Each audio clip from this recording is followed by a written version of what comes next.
बऱ्याचशा काही गोष्टी असतात शेतीतल्या असलेल्या,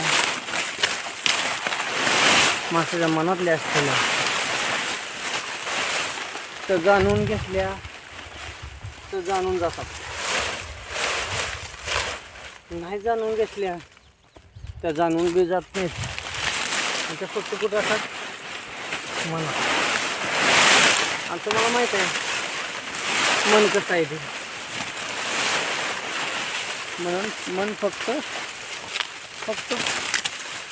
पावली पावली मन हे बदलत असतं, प्रत्येक परिस्थितीनुसार बदलतं.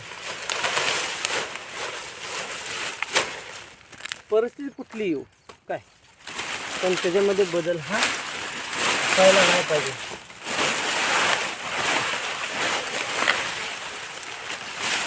परिस्थिती कशी आहे काय आहे यापेक्षा कुठल्या परिस्थितीमध्ये कसं काम केले. आज मी तिला गाडीवर नेतोय, आपदा होती या नेताना आणताना टाकताना, मान्य काय हरकत नाही. पण बघणारा काय बघतोय,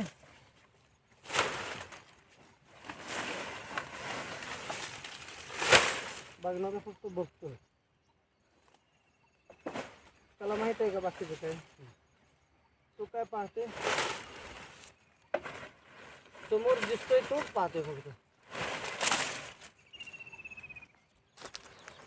काय का जे काय समोर पाहतोय तेच पाहतोय फक्त.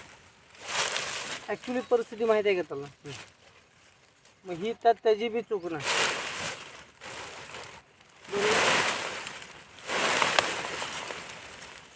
समोर दिसतंय हे सगळं काय खरं नसतं. आणि समोर दिसत असलं तरी पण सगळंच मोठ्या प्रमाणात ते सगळंच खरं असेल, किंवा दाखवणारा जो काय असतो ते सगळंच खरं दावत असेल किंवा खरंच बोलत असेल, हे असं काय नसतं. ते पण काय सांगतो तुम्हाला ऐका. भले माणूस कुठलाही असो, ते दाखवणारा XY कुठलाही असो दाखवणारा, प्रत्येकाला मान, स्वतःचा मान सन्मान असतो किंवा अनेक गोष्टी असतात. त्याला त्या गोष्टीची शर्मिंदगी बनवून वाटत असते की माझं हे असं आहे, मग मी धावताना तर नेमकं धावलं पाहिजे, तर नेमकं काय काय धावलं पाहिजे. आणि त्याच्यामध्ये मोठ्या प्रमाणात असं धावलं तर पुढल्या व्यक्तीला काय वाटेल किंवा ते माझ्याबद्दल काय विचार करतील ते पण महत्त्वाचं असतं. त्यामुळं कधी काळी काय बघताना किंवा पुढल्या माणसाची परिस्थिती काय आहे कशी आहे हे पण समजून घेत असताना काय गोष्टी लक्षात आणणं गरजेचं आहे. प्रत्येक जो दिसणारा काय क्षण आहे तो प्रत्येक माणसाच्या त्याच्या त्या रिलेटिव्ह जीवनाशी अगदी जवळनं काय काय गोष्टींचा संबंध असतो, परंतु तो सांगू शकत नाही की बाबा हे इथपर्यंतच आहे, ह्याच्या पुढं नाही. परंतु बघण्याला काय असतं, बघणारा बघून रिकामा होतो, मनामध्ये काय प्रश्न उत्पादन करायचे ते करून जातो. पण ॲक्च्युली खरी काय परिस्थिती आहे ही फक्त त्यालाच माहीत असते. पण शब्दामध्ये व्यक्त करत असताना काही शब्द असे पण जातात की त्या शब्दाचा जर भावार्थ समजून घेतला तर त्या माणसाला समजून जातं की नेमकं ॲक्च्युली परिस्थिती काय असेल आणि तो असं का म्हणतो या. समजून घेतलं तर आहे, नाही समजून घेतल्यावर मग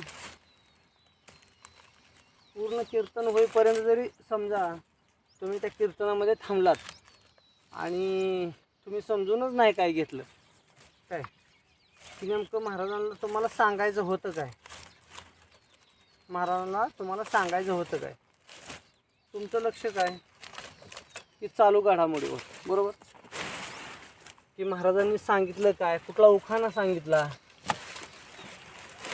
एखाद्या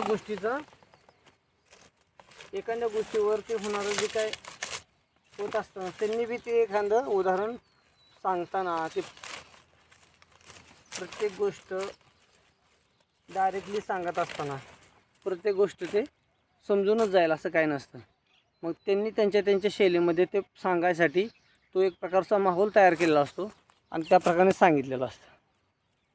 मग एवढं सगळं झाल्यावर काय काय जण ज्याच्याकडे काय आध्यात्मिक पाहिजे होतं ते त्यातनं आध्यात्मिक घेतलेलं असतं.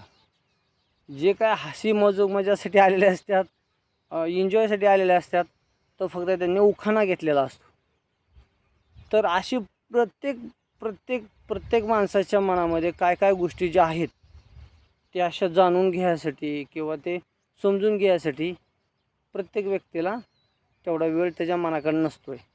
मग ज्या त्या माहोलमध्ये ज्या त्या पोझिशनमध्ये राहणाऱ्या माहोलमध्ये ते फक्त तेवढं समजून घेतात की महाराजांनी सांगितलं काय.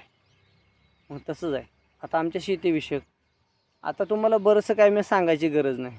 तुम्ही बरोबर ॲटोमॅटिक समजूनच गेला असाल की जे काय दिसतं आहे, जी काय परिस्थिती आहे ती फक्त सगळ्या गोष्टी सांगूनच समजल्या पाहिजेत असं काय नाही. काय गोष्टी प्रत्येक ह्यातला भावार्थ ओळखता पण आला पाहिजे आणि तो समजून पण घेता आला पाहिजे. आता तुम्ही म्हणसाल शेतीच्या बाबतीत कोणी मला म्हणत होतं की मकवानच का केलं आहे, तुम्ही डाळिंबाची बागच का लावली नाही, कोण म्हणतं पेरू का तुम्ही इथला मोडला. अशा बऱ्याच गोष्टी असते त्या.